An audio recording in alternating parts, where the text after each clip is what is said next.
So when I say the word food frenzy to you, what do you think of? Do you think of fish all coming together and they're all frenzying together to eat something that's been dropped into the water for them? Or do you visualize an animal that's just captured its prey and so therefore it's frenzying onto that prey and trying to rip the food so that they can eat it?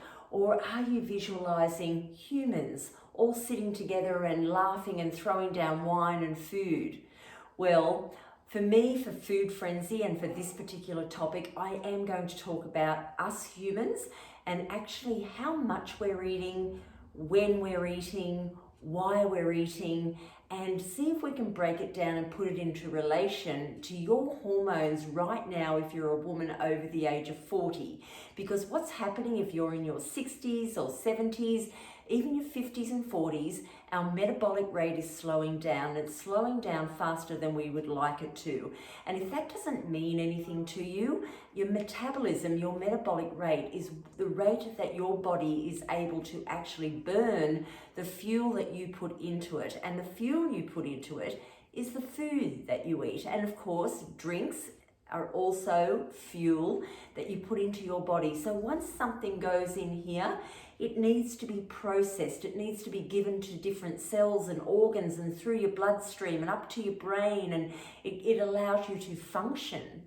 So again, we're putting food and fuel into our body, which is fabulous, but if your metabolism isn't burning it effectively, or if you're putting in so much of the wrong toxic foods, your metabolism type of can't really work through it, and so therefore we are gaining excess body fat. Then, of course, at the time of perimenopause onwards, we have the estrogen hormone, or the estrone hormone, which is part of the estrogen hormone, that's actually specifically putting fat on our bellies. And of course, we're in this time warp thing of going around in a circle, complaining that we're putting on weight, but not really doing a great deal about thinking, what do we need to do to make the right changes for our own well-being so that the weight starts to fall off and get into control, your metabolism is fired up, which will allow you to have more muscle definition, you'll be able to sleep better at night, you'll be cognitively sharper, and there's so many more benefits, with the biggest one being you jump on that longevity train and you get a few more miles, you get much more distance when you are living under that wellness. So let's talk about food. Now, we eat unconsciously, and I think that's just so common for all different reasons. But, again, there's too little emphasis on food. And why are we actually eating? What is the purpose of eating food? Well, the number one reason is that we would die without it. We would starve ourselves, and we need it because, as I said earlier, food is fuel, and it actually provides the nutrients and the vitamins that our body needs for all its function, from the brain and movement and sleep and everything that we do. So it is important to eat.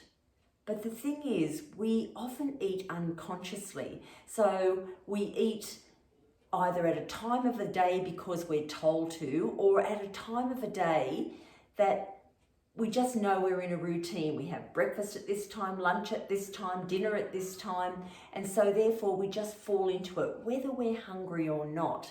We just go into that routine of life that's what we do. Or you might be in a workplace where you are delegated a certain time to eat.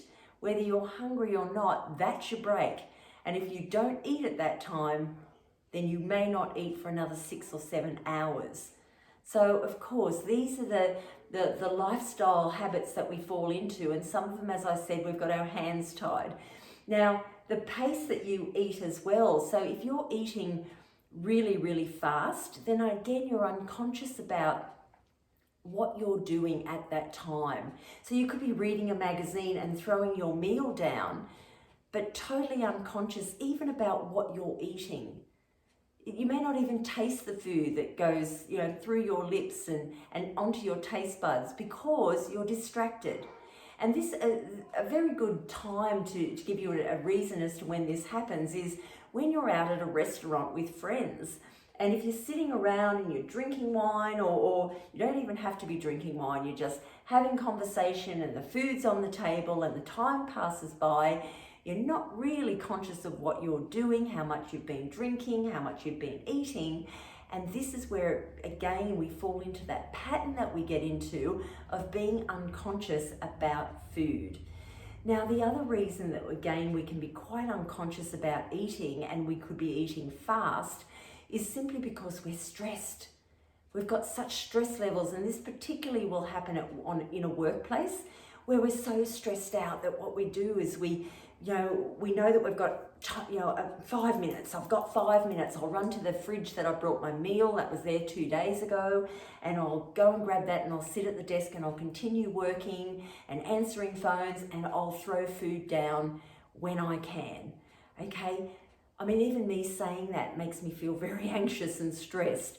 Okay, everybody deserves to have a break, to sit down and clear their mind, or go for a walk, or sit quietly and just enjoy the meal. So when stress comes into it, it's really detrimental, because we're not aware, and we either eat too much, too little, we might even be skipping meals. And then, of course, if we've got emotion tied in it, let's say we've had a fight with our partner before we left for the day, and we're feeling really bad, and it makes us feel very nauseous, so we don't even eat. So we almost self-punish ourselves that we don't eat. So these are the things that we humans do that make us totally unconscious about our actions around food. How much you eat is another thing. Are you sitting down to sufficient for your brain? Again, while you're stopping and you're conscious of what you're eating, is it enough for your brain to go, I'm satisfied? Or is it going down so fast that your brain hasn't got time to process it until you've overeaten? And then when you do finally have your brain trigger you to say it's enough, and let's hope you stop at that point, that you don't feel so sick that you've had so much food and you're uncomfortable and you hate yourself for it. Why did I eat so much? And that happens too. So we are our own worst enemy when it comes to food. So I want you to be very, very conscious that the most important reason why you're eating food, I'm eating food, is to nourish our bodies. It's to make sure that we've got protein and carbohydrates and iron and fiber and vitamins and minerals all coming through our food. And I shouldn't forget protein as well. That's why we eat. It's a balance. And you're not going to find that balance in pies and pastries and cakes and lollies and chips and biscuits and fast food and wines and soft drinks and those energy drinks that people drink with a whole lot of caffeine in them. We're not going to find the nutrients that our body needs and wants from those foods if those foods are the majority of what we eat. And of course, you would know that if it's the majority of what one eats, then the body is going to reflect that from the outside, and there's going to be too much weight. And then, of course, that brings us back to the start of the conversation where we're really unhappy because our body isn't the way we want it to be. And then we've got the hormones on top of it that, again, as I said, with estrone, it's starting to, again, supply fat to areas of your body that you don't want it, which will be your face and around your belly. So let's get sensible about food. That's all that I can say is, please don't worry about counting calories. Worry about what you're putting in. Worry about how you feel when you're slowly eating and appreciating, taking the time to eat the meal and taste the taste of the food you're eating. And when it's time to stop and say, I really have had enough. And making sure that you drink plenty of water. Lots of water, 1.5 to 2 litres a day. It's going to keep everything in your body regular. It's going to alleviate weight issues. It's going to allow you to sleep better. It's going to give you better cognitive function. It's going to balance your hormones better. So hopefully you've learned something from that today.